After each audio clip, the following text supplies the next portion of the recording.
What is going on, and welcome back to a long overdue video. My name is FItz Miller.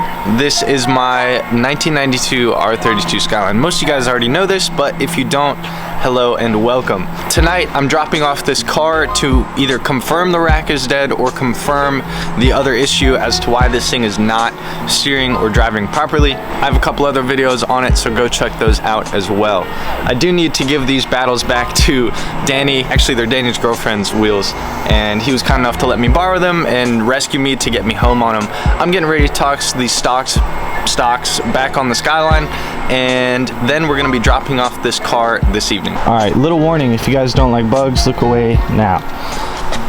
It seems like some little bugs have literally made a nest in my lugs. That's how long this poor thing has been sitting. Oh my God.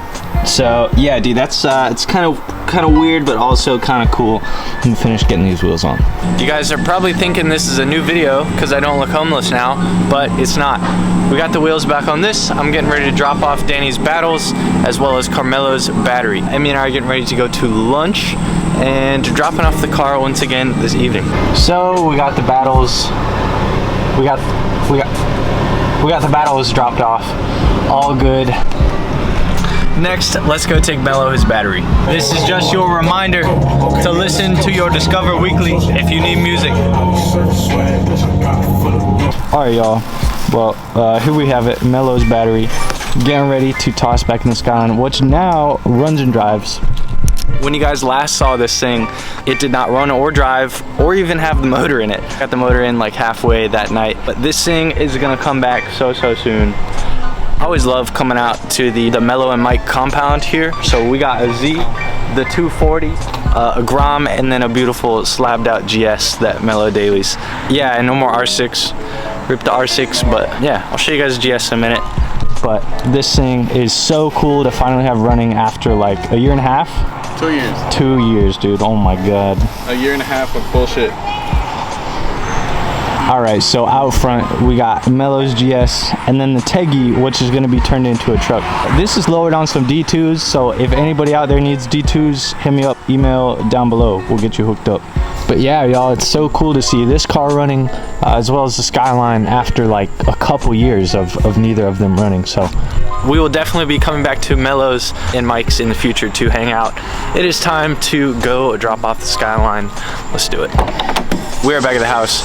Shout out to my man Spencer for taking us, help me take the car over to the shop. If you guys see this thing out and about, just mind your own business. Just mind your own business. It's very dirty. I want to clean it after I get it actually running properly, so I can give you guys a nice little RB cold start here.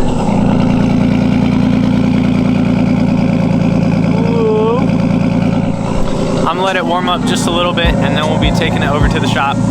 Pray to God that the death wobble does not kick in, so we'll see.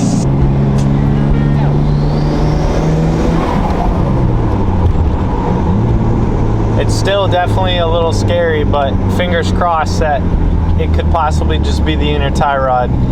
That would literally be the best of all situations. Listen to this boost though, baby. Ah, God dang, I miss this car, man. Can't wait to have it back and kit it out and ready to take around the country, quite literally. All right, y'all, well, here she is. This is where she will stay at the shop. Again, huge shout out to Automotive Performance and Chassis for always just being a great shop. My #1 go-to, literally the only one around me that I feel comfortable leaving the car at and dropping it off. So fingers crossed, like I said, that it is just, could be an inner tie rod. I highly doubt it. I feel like the inner seals on the rack are shot, but just getting a second opinion at Automotive Performance. So everyone say goodbye to the Skyline, and we'll get back news tomorrow. Well, it is the next day, getting ready to drop off some Moonstruck orders, and we're getting ready to go find out. Is there a bug? Mosquito. Okay. Oh, yeah. Is it going? Okay. We're getting ready to go find out the verdict on the Skyline and the rack, so I'll let you guys know when we get there. All right, boys, here she is. let's talk about the diagnosis for the R32. Actually, before we talk about that real fast, look at this video Emmy took of the R32 crab walking. It is bad. Hold on. Look at that. That is sideways, dude. Just trust me, that is terrible. The final verdict on the rack is that it is absolutely shot. I'm assuming the inner seals are shot. He discovered that the inner shaft on the rack is moving all around, causing it to basically steer itself, get that death wobble that I was experiencing, and it's not a great time. But this is actually great news because either today or tomorrow I will get to pull the rack and we're gonna send it off to Koru Works in Georgia. There's about a 3-4 week turnaround time. Might be able to get it back in time for Gatlinburg. So that is gonna be it for today's video on the R32. Keep an eye out for more videos later this week and make sure you guys are subscribing. Don't forget to like and share, and I will see you guys in the next one.